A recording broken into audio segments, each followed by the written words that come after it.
성도님들 반갑습니다. 주의 뜻 하늘가족교회 나혜주 목사입니다. 오늘은 목적이 이끄는 삶 4장 영원히 존재하도록 지어졌다 의 내용을 읽어드리도록 하겠습니다. 이 4장의 내용도 3장보다 내용이 좀 짧긴 하지만 그래도 또 짧진 않고요. 이 내용도 너무 중요하다 하겠습니다. 그래서 우리 성도님들께 꼭 도움이 되었으면 합니다. 읽어드리겠습니다. 4장 영원히 존재하도록 지어졌다. 하나님이 모든 것을 지으시되 때를 따라 아름답게 하셨고 또 사람에게 영원을 사모하는 마음을 주셨느니라. 전도서 3장 11절 말씀. 하나님이 사람과 같은 존재를 하루살이로 만들지는 않으셨을 것이다. 절대로 그럴 리가 없다. 사람은 영원히 존재하도록 지어졌다. 에이브라함 링컨. 현재의 삶이 존재의 전부는 아니다. 이 땅에서의 삶은 실제 공연을 위한 최종 연습에 불과하다. 우리는 지금 여기서 보내고 있는 시간보다 훨씬 긴 시간, 즉 영원한 시간을 이 땅을 떠난 뒤에 살게 될 것이다. 지구 위에서 산다는 것은 영원한 삶을 위한 중간 지점, 예비학교이며 연습장에서 실제 경기에 임하기 전에 갖는 연습이나 몸풀기 운동 하는 것과 같다고 말할 수 있다. 지금의 삶은 다음 삶을 위한 준비 과정이다. 우리는 이 땅에서 길어야 100년 정도 살 수 있지만 그 후에 영원이라는 시간 속에서 영원히 살게 된다. 토마스 브라운 경이 말했듯이 지구상에서의 우리의 시간은 영원이란 시간 사이에 끼어있는 짧은 기간에 불과하다. 우리는 영원히 존재하도록 지어졌다. 성경은 말한다. 하나님이 모든 것을 지으시되 때를 따라 아름답게 하셨고 또 사람에게 영원을 사모하는 마음을 주셨느니라. 전도서 3장 11절 말씀. 이 말은 우리 안에는 영원한 삶을 바라보는 본능이 있다는 것이고 하나님이 그분의 형상을 따라 영원토록 살도록 우리를 만드셨음을 의미한다. 우리는 모든 사람이 죽는다는 사실을 알고 있음에도 불구하고 죽음을 항상 부자연스럽고 불공평하게 받아들이곤 한다. 왜냐하면 우리가 영원히 살고 싶어하는 마음을 갖고 있는 것은 하나님이 우리에게 영원을 사모하는 마음을 심어 놓으셨기 때문이다. 이 말씀 이해가 되시죠? 우리에게는 영원을 사모하는 마음을 주셨다. 이렇게만 하면 잘 이해가 되지 않는데 우리가 죽음을 두려워하고 불편해하고 그리고 가능한 한 오래 영원히 살고 싶어하는 마음이 우리 안에 본성으로 있는 것은 하나님이 영원한 삶을 바라는 마음을 심어주셨기 때문이다. 이런 뜻이죠. 어느 날 우리의 심장은 더 이상 뛰지 않을 것이다.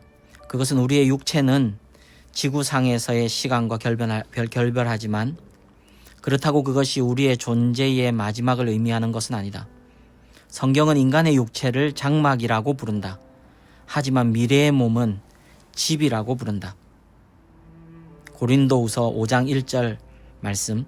만일 땅에 있는 우리의 장막집이 무너지면 하나님께서 지으신 집, 곧 손으로 지은 것이 아니요 하늘에 있는 영원한 집이 우리에게 있는 줄 아나니. 이 땅에서의 삶에는 많은 선택 사항들이 있지만 영생이 제시하는 것은 두 가지뿐이다. 천국과 지옥. 우리가 지구상에서 하나님과 어떤 관계를 맺느냐에 따라 우리가 어디에서 영생을 보낼 것인지가 결정된다. 만일 우리가 하나님의 아들 예수 그리스도를 사랑하고 신뢰하는 법을 배운다면 우리는 영생을 그분과 함께 보내게 될 것이다. 하지만 만일 우리가 예수님의 사랑, 용서 그리고 구원을 거부한다면 우리는 영원히 하나님과 떨어져 살게 될 것이다. C.S. 루이스는 말했다. 두 부류의 사람들이 있다. 한 부류는 하나님께 당신의 뜻이 이루어지기 원합니다 라고 말하는 사람들이 있고 또 한 부류는 하나님이 좋아 그렇다면 내 마음대로 해 라고 말씀하시는 사람들이다. 슬프게도 많은 사람들은 이 땅에서 하나님 없이 살기로 선택했기 때문에 하나님 없이 영생을 살아야 할 것이다. 우리가 지금 이곳에서 사는 것이 존재의 끝이 아니고 그 위에 영혼이라는 것이 있으며 지금의 삶이 영혼을 준비하기 위한 과정이라는 것을 깨닫는다면 우리는 지금과는 다르게 살기 시작할 것이다. 이러한 것을 깨달았을 때 우리는 영혼의 빛 가운데서 살 것이고 그것은 우리가 관여하고 있는 모든 관계, 우리에게 맡겨진 임무, 그리고 처해 있는 모든 상황에 대처하는 모습을 올바르게 선택하게 할 것이다. 이런 깨달음을 갖게 되면 지금 하고 있는 많은 활동과 멋지고 대단했던 목표, 그리고 중요하게 여기던 많은 문제들이 한순간 의미 없고 사소하고 가치 없는 것으로 여겨질 것이다. 우리가 하나님과 가까워지면 가까워질수록 그 외 다른 모든 것들은 더 작아 보일 것이다. 영혼의 빛 가운데 살면 우리의 가치관이 변한다. 시간과 돈을 더 현명하게 쓰게 되고 명예나 부 또는 일의 성취감이나 쾌락보다 인간관계와 인격에 더 많은 비중을 두게 된다. 또한 유행을 따르고 대중적인 가치관을 받아들이는 것이 별 의미 없는 하찮은 일이라는 것을 깨닫게 된다. 나는 한때 이 모든 것이 매우 중요하다고 생각했다. 하지만 이제 그리스도가 우리에게 해주신 것 때문에 그것들을 아무 쓸모없는 것으로 여기게 되었다. 빌립보 3장 7절. 이 말씀은 바울의 고백처럼 우리는 삶의 우선순위를 분명히 알게 될 것이다. 현재 이 땅에서의 삶이 우리의 삶의 전부라면 나는 이제부터 인생을 즐기라고 제안할 것이다. 착하고 도덕적으로 살아야 하고 자신의 행동에 반드시 책임감을 가지는 의식 따위는 생각할 필요도 없을 것이다. 그리고 그것이 가져올 결과에 대해서도 걱정할 필요가 없다. 우리의 행동들에는 장기적으로 아무런 영향력도 없기 때문에 완벽히 자기중심적인 삶을 누려도 된다는 말이다. 하지만 죽음이 우리의 존재의 끝이 아니라는 사실은 엄청난 차이를 만든다. 죽음은 우리의 끝이 아니고 영생으로의 전환이기 때문에 우리가 이 땅에서 하는 모든 행위에는 영원한 결과가 따른다. 우리 삶에서 이루어진 모든 행동이 영생에서도 계속 영향을 미친다는 말이다. 우리의 삶에서 이루어진 모든 행동이 영생에서도 계속 영향을 미친다는 말이다. 현재의 삶에서 가장 해로운 것은 근시안적인 사고다. 그렇기 때문에 우리의 삶을 하나님과 함께 영생에 이르도록 최대한 활용하기 위해서 우리는 머릿속에서 계속 영생에 대한 그림을 그려야 하고 그 소중함과 가치를 마음에 새겨야 한다. 오늘의 삶은 물 위에 떠있는 빙산의 일각에 불과하고 영생을 사는 그곳은 지금 우리 눈에 보이지 않는 그러나 분명히 존재하는 바닷속에 잠겨있는 빙산의 덩어리 같다고 할 수 있다. 하나님과 영원히 함께 하는 것은 어떨까? 어떤 삶일까? 솔직히 우리 머리로는 천국의 위대함과 불가사의함에 대해 이해할 수 없다. 개미에게 인터넷 사용법을 아무리 설명해도 개미가 이해할 수 없는 것과 마찬가지다. 개미가 우리의 말과 인터넷 작동 원리를 도저히 이해할 수 없는 것처럼 영원토록 산다는 것을 인간의 언어로는 도저히 설명할 수 없다. 그렇기 때문에 성경은 이렇게 말한다. 기록된 바 하나님이 자기를 사랑하는 자들을 위하여 예비하신 모든 것은 눈으로 보지 못하고 귀로도 듣지 못하고 사람의 마음으로도 생각지 못하였다 함과 같으니라. 고린도전서 2장 9절 말씀. 그래도 하나님은 우리에게 그분의 말씀을 통해서 영원의 모습을 아주 조금이나마 보여주신다. 그리고 지금 우리는 하나님이 우리를 위해 영원한 집을 예비해 놓으신 것을 안다. 더 이상 고통과 아픔이 없는 천국에서 우리는 사랑하는 믿음의 형제 자매와 재회하고 우리가 좋아하는 일들을 하게 될 것이다. 구름 위에서 가야금이나 타며 신선 노름하는 것이 아니라 영원히 깨어지지 않는 하나님과의 끝없는 사랑의 관계를 맺고 살게 될 것이다. 그리고 언젠가 예수님은 내 아버지께 복받을 자들이여 나와 창세로부터 너희를 위하여 예비된 나라를 상속하라. 마태복음 25장 34절과 같이 말씀하실 것이다. C.S. 루이스는 나니아 연대기 전 7권으로 되어 있는 그 마지막 장에서 영생의 개념을 제시했다. 우리 모두에게 이것이 이야기의 끝이다. 하지만 그들에게 그것은 진정한 이야기의 시작일 뿐이었다. 이 땅에서 그들의 삶은 모두 표지와 제목에 불과했다. 이제 드디어 그들은 위대한 이야기의 1장을 시작한다. 이 땅에서는 그 이야기를 읽은 자가 아무도 없다. 이 이야기는 계속될 것이고 새로 쓰이는 장이 그 전장보다 항상 나을 것이다. 대단한 통찰입니다. C.S. 루이스 나니아 연대기.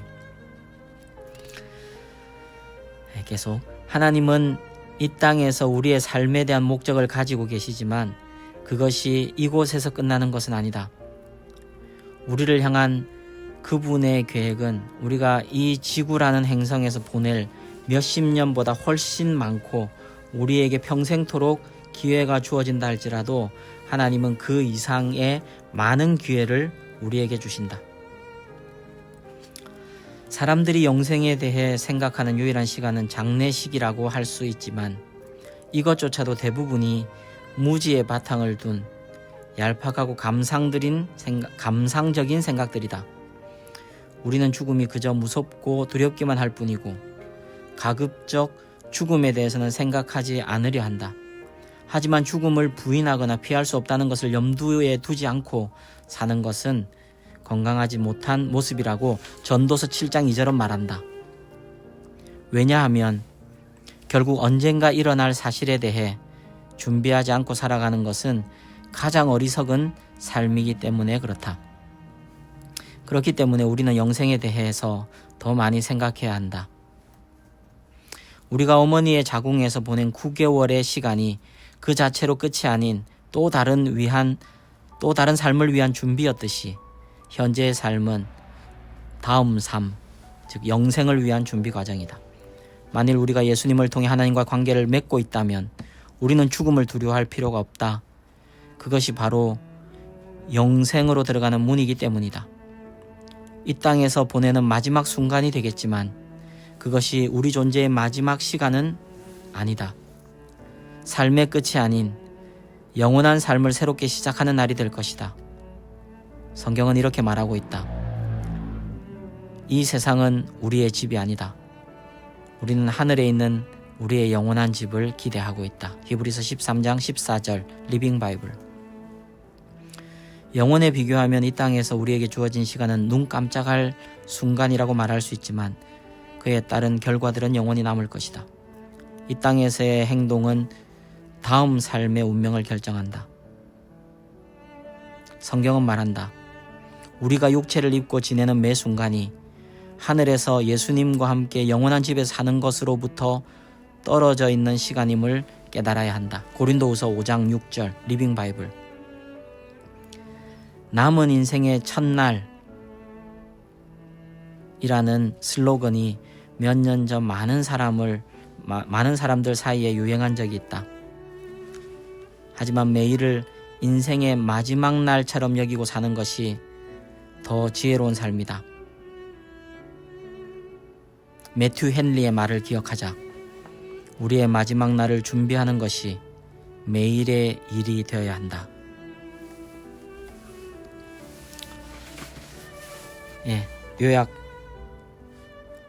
요약 박스입니다. 데이 4 네 번째 날, 내 삶의 목적에 대하여 생각할 점. 지금 이 순간 내 삶 그 이상의 것이 있다. 외울 말씀. 이 세상도 그 정욕도 지나가되 오직 하나님의 뜻을 행하는 이는 영원히 거하느니라. 요한일서 2장 17절 말씀. 삶으로 떠나는 질문. 나는 영혼을 위해 지어졌다. 그렇다면 이제 그만두어야 할 일은 무엇이고 오늘부터 새롭게 시작해야 할 일은 무엇인가? 오늘 네 번째 장 영원히 존재하도록 지어졌다. 내용 여기까지입니다. 오늘도 승리하시고 내일 또 뵙겠습니다. 여러분 사랑합니다.